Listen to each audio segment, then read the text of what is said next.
चौका पुराई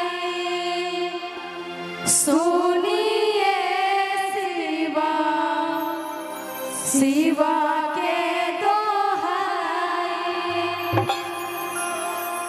और कहला में अरे के दी है गई रे भैंसिया के ये धेनु गाई आके दी है अपना धियावा अंगूरी धाराई सुनिए शिवा शिवा के दोहाई सुनिए शिवा शिवा के दोहाई। प्रेम से बोली शंकर भगवान की जय, मैया पार्वती की। यही में हमार प्रियंका दीदी गईनी है, लेकिन हम एक लाइन कह देवे के चाहतन चाची लई में एगो प्यारा धुन गावे ला कैसे। हर किनी मिया के डाढ़ हो मैया आज लावेली झुलुआवा हो के झूली रे झूलना कि मैया मोरी गावेली गीतिया हो के झूली रे झूलना। बड़ा बेचैनी में बड़ा ये पगड़ी ला भैया, बड़ा बेचैनी में बड़ा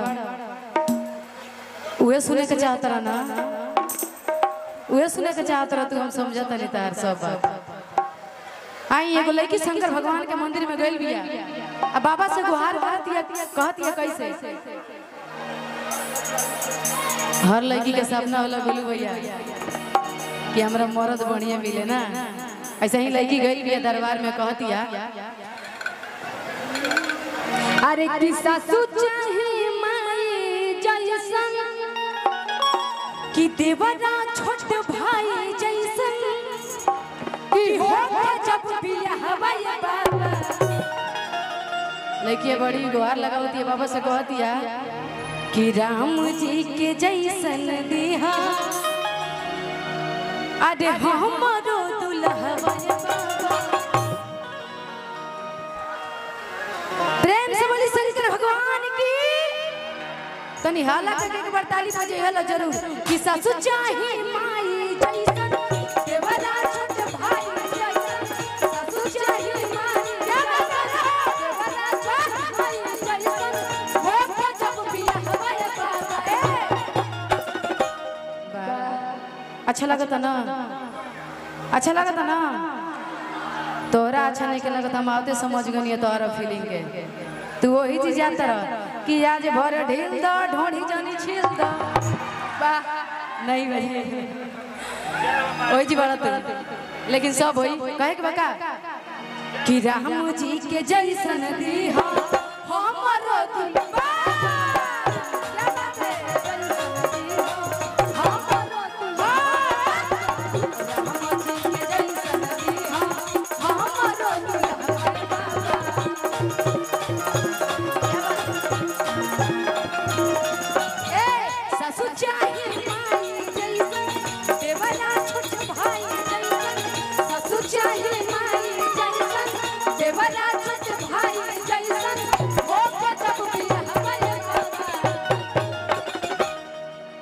राम जी के जैसन दीहा